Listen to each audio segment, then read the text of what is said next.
السلام عليكم، ازيكم عاملين ايه؟ وصفتنا النهارده الملوخيه الخضراء. هنعملها بطريقه سهله وهقول لكم ازاي تطلع محتفظه باللون الاخضر الجميل اللي انتوا شايفينه ده.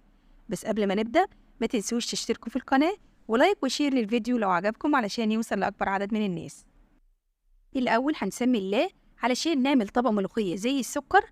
اول حاجه لما نيجي نشتري الملوخيه الفلاحي اللي ورقتها عريضه. تمام. وعود الملوخيه يكون لونه اخضر من اوله لاخره كده، ما يكونش لونه احمر من فوق. تمام. ده معناه ان عود الملوخيه طري مش ناشف.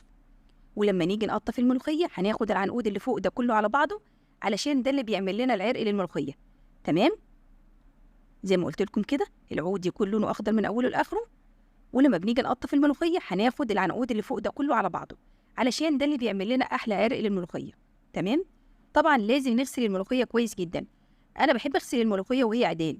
غسلتها كويس جدا تحت الحنفيه مره واتنين وتلاته لحد ما الميه بتاعتها كانت صافيه جدا. وبعد كده حطيتها في مصفى وسبتها لحد ما صفت ميتها تماما. وبعد كده جبت فوطه نظيفه وفردت عليها الملوخيه وغطيتها بقماشه خفيفه خالص علشان ما تتبلش وسبتها لحد ما نشفت تماما.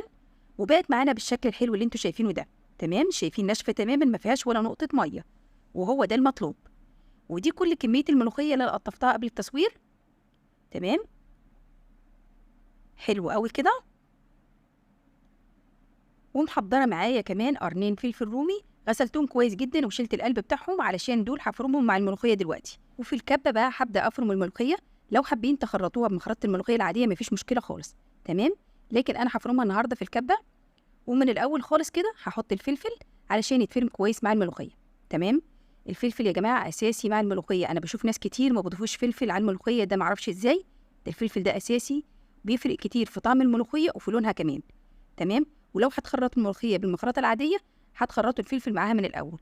ويا ريت تدخلوا تشوفوا فيديو تفريز الملوخيه موجود عندكم على القناه. هسيب لكم اللينك بتاعه تحت الفيديو في اول تعليق. تمام. وفي نص الوقت كده هوقف الكبه وهبدا الم اللي في الجوانب وهكمل فرم زي ما انتوا شايفين.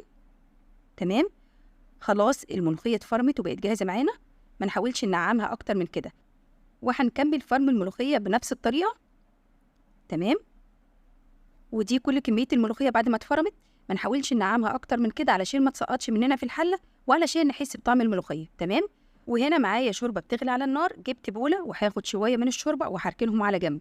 ما تزودوش كميه الشوربه من الاول علشان ما يبقاش قوام الملوخيه خفيف. في الوقت ده مش هتقدروا تعالجوها. لكن لو قوام الملوخيه تقيل تقدروا في الوقت ده تزودوها شويه من الشوربه اللي شلناهم على جنب.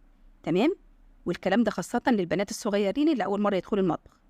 بالمضرب اليدوي زي ما انتم شايفين هبدا اقلب الملوخيه علشان تفك معايا بسرعه. تمام. يا ريت لو وصلتوا معايا للوقت ده من الفيديو ما تنسوش بقى تشتركوا في القناه وتحطوا لايك للفيديو. حلو قوي كده قوام الملوخيه. يعني مش هحتاج اضيف لها شوربه تاني. تمام. ومجرد ما تاخد غلوه والتانيه هقلبها تقليبه سريعه وعلى طول هرفعها من على النار. يلا بقى نحضر الطشه. جبت طاسه على النار وهحط فيها شويه زيت. وده التوم اللي فرزناه مع بعض قبل كده. الفيديو موجود عندكم على القناه. هاخد معلقه كبيره من التوم وهبدا احمر التوم كده زي ما انتم شايفين. انا عايزه بس اشم ريحه التوم وياخد لون ذهبي خفيف. حاولوا ما تغمقوش التوم علشان ما يغيرش طعم الملوخيه. تمام. مجرد ما التوم ياخد لون ذهبي خفيف هضيف معلقه صغيره كزبره ناشفه مطحونه وهقلبه تقليبه والتانيه. وعلى طول هرفع التوم من على النار وهرجع حله الملوخيه تاني على النار وهضيف لها الطشه الحلوه دي. حاولوا ما تسيبوش الملوخيه تغلي كتير على النار علشان لونها ما يغمقش. يا دوبك تقليبه والتانيه. وفي الوقت ده هظبط الملح. تمام. وعلى طول هرفعها من على النار وهديها تقليبه سريعه كده قبل ما اغرف. انا هنا غرفتها لكم في طاجن ابيض علشان تشوفوا اللون الاخضر الجميل. بصراحه الملوخيه لون وقوام وطعم وريحه تحفه. جربوها بالطريقه دي ان شاء الله هتعجبكم جدا. يا ريت لو عجبكم الفيديو اشتركوا في القناه ولايك وشير للفيديو لو عجبكم علشان يوصل لاكبر عدد من الناس. اشوفكم على خير في فيديو جديد ومع السلامه.